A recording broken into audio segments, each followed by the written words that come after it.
My name is Rick Sheets. I'm doing my presentation on the death penalty. So let's get started.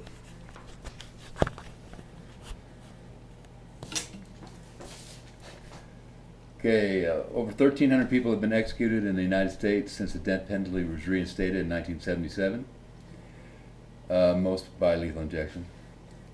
Proponents of the death penalty say it's an important tool for preserving law and order, deters crime, and costs less than life imprisonment. Most opponents of the death penalty say sentences of life without the possibility of parole are more severe and less expensive than death.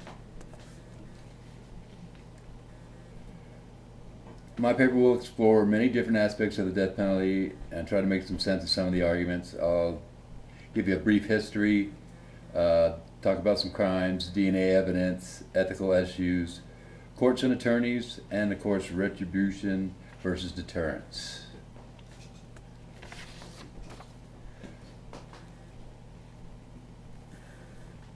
In 1700 BC, the Code of Hammurabi, a legal document for Babylonia, contained 25 crimes which were punishable by death. Some of the crimes that carried a sentence of death were adultery and helping slaves to escape. But nowhere in the Code of Hammurabi was there a death sentence for the crime of murder. Since the Supreme Court decision in Furman v. Georgia, the death penalty was put on the shelf for 4 years. So it wasn't used for 4 years because of Furman v. Georgia.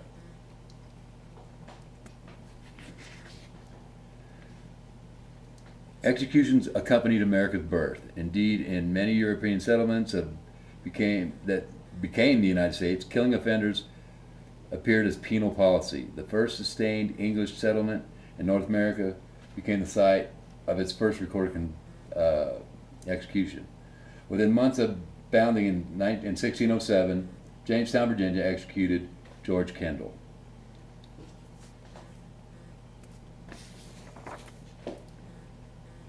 In contrast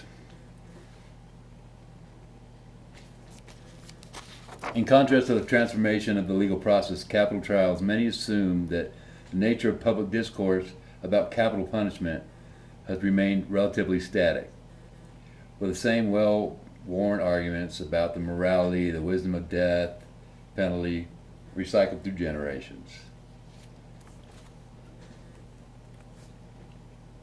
Some of the crime.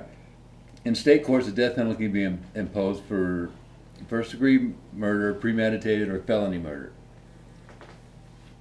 but may be imposed also by other offenses depending on state statutes. A notice of intent to seek the death penalty is filed. Prosecutor weighs many factors, mitigating factors that is, information offered by the defendant and his family or his counsel and any other prosecutor believes relevant to a given case.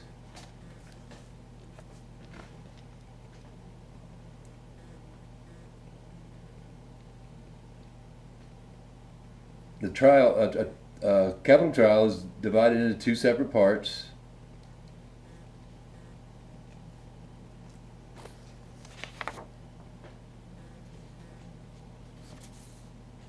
It's divided into the guilt phase and the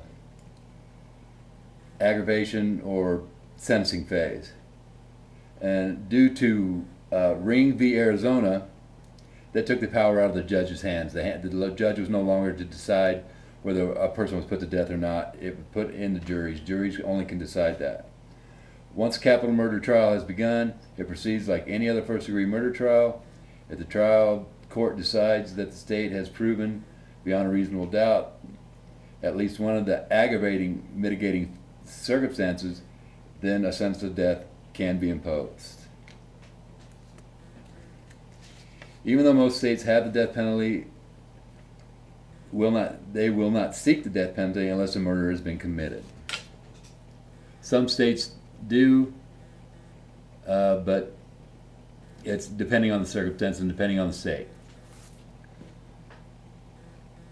Currently, the death penalty is legal in 32 states, illegal in 18, including Washington, D.C. for over 30 years. Okay, now in Gregg v. Georgia, the Supreme Court held that the death penalty was a form of punishment which may be imposed for the crime of murder.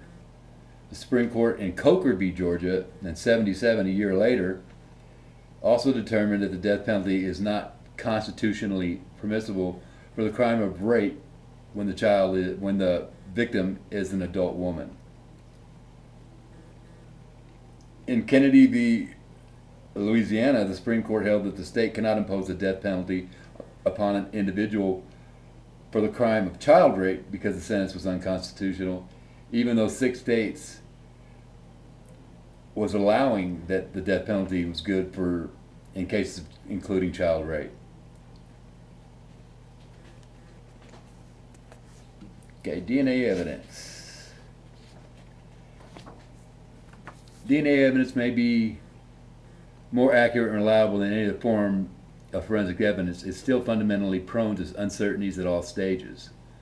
Because the certainty attached to DNA evidence, it can be used as a lever, for guilty pleas to life without parole.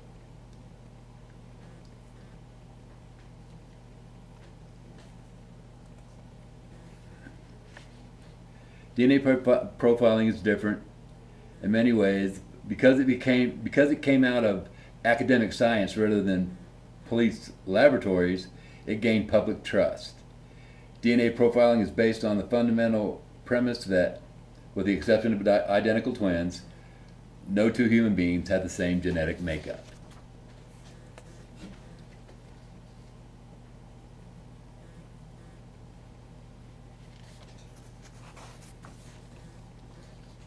The first step in DNA profiling procedure is to extract the DNA from biological material, semen, blood, saliva, from the suspect. And while it is true that DNA is considered the holy grail of evidence, as with all forms of evidence, there's always a human factor when it comes to DNA testing. DNA evidence is evidence, and therefore subject to error, misinterpretation, uncertainty.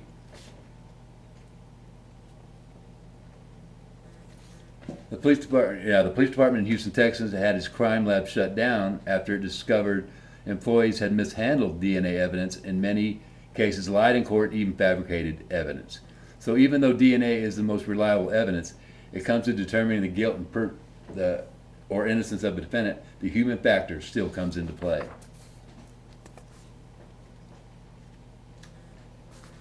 Ethical issues. Ethical issues have always been at the forefront. We must typically examine whether capital punishment will achieve liberty or weaken it. If an execution was necessary to help achieve liberty for potential victims, the state fails. Very few convicted murderers are executed or sentenced to death anyway. The reason to uphold capital punishment in modern times is the argument of deterrence.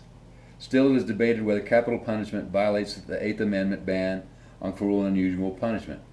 Gregg v. Georgia in 1976, the Supreme Court of the United States upheld the state's right to use capital punishment as a tool in the criminal court.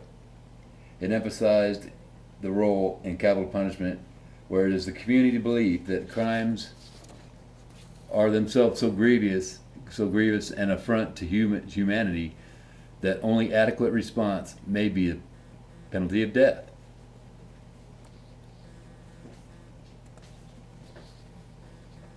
The issue of deterrence was also explored by the court. They assumed that the death penalty may be a significant deterrent for some criminals, but not others. The court permitted punishment in accordance with the state's moral conscience and social utility of such a sanction, citing deterrence and retribution as a justifiable rationale. Deterrence and retribution are only two of the ethical issues that surrounded the death penalty.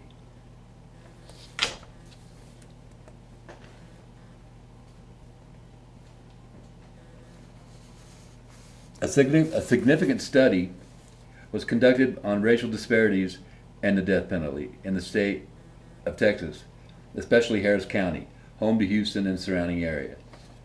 The study chose this particular area due to the fact that Harris County, Texas, located in Houston, was considered the capital of capital punishment. The research literature suggests that the race of the defendant does not have a consistent impact on the death penalty. A few studies report that the death penalty is more likely to be imposed against black defendants than white defendants, but most do not. The race of the victim does have a consistent impact on the death penalty. The most majority studies show that death is more likely to be imposed on behalf of white victims, especially white females.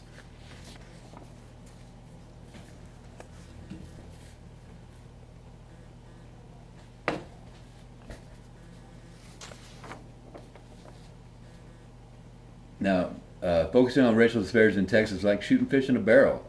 I believe that is why scholars do their studies on death penalties in southern states. There is a larger population of blacks in the South, and it stands to reason that more blacks will be sentenced to death in that area. If studies were conducted in states with larger white population, I'm positive that it would show a large number of whites being sentenced to death. Courts and attorneys. In almost every state that authorizes capital punishment, local prosecutors are responsible for handling the capital trials and deciding whether or not to seek the death penalty. Because death penalty cases are extremely expensive and complicated, counties with large budgets and experienced prosecutors are able to seek the death penalty. In contrast, smaller counties are with limited budgets, frequently lack the funds and the institutional knowledge to seek the death penalty. In some counties, death penalty cases are handled by subpar lawyers, inadequate lawyering, which leads to being reversed by prosecutorial misconduct, ineffective assistance of counsel, and inaccurate rulings by judges. Following reversals, these capital cases are tried over and over again, and sometimes years later at enormous expense. All aspects of capital cases, charging, trial, appeal, and everything in between should be handled at the state level by an elite group of prosecutors, defense lawyers, and judges who are solely responsibility is to deal with capital cases. There should be an elite statewide death penalty unit created so it could minimize, the geographic arbitrariness and the death penalty while simultaneously reducing the cost and handling each death case.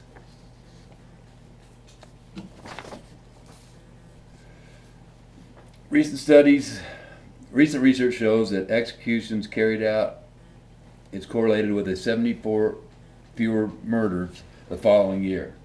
For the 26-year period, 1979 to 2004, using the data publicly available FBI sources, these seem to be obvious negative correlation in when executions increase, murders decrease, or when executions decrease, murders increase.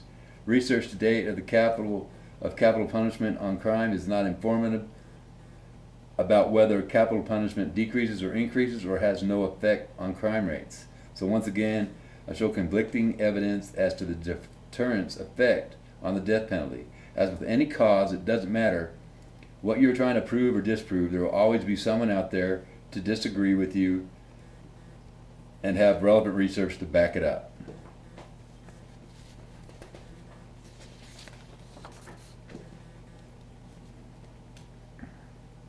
Retribution, on the other hand,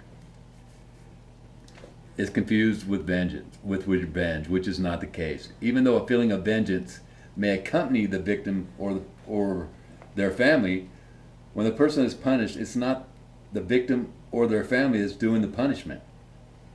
So the death penalty is said to serve two principles: retribution and deterrence of capital crimes or by prospective offenders.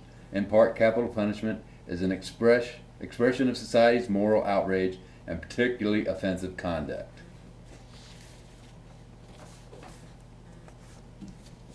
Well, my conclusion, with all the issues surrounding the death penalty, I find that the death penalty is a useful and necessary tool in criminal justice. So, do biases exist in criminal justice system? Well, that's a distinct possibility. Society cannot function without laws, and these laws must be adhered to by every person in its society. If a law is broken, a person must pay the price for that crime. Whether you call it retribution or vengeance, it doesn't really matter. The crime was committed, and the person should pay for the crime. The death penalty has been around since the dawn of time. I see no reason of getting rid of it now. I happen to believe that the death penalty serves as a deterrence to murder. I also believe that retribution should be equal to the crime. I'm not saying that there are no exceptions to the rule, because there are, but that's what the criminal justice is for. Thank you very much.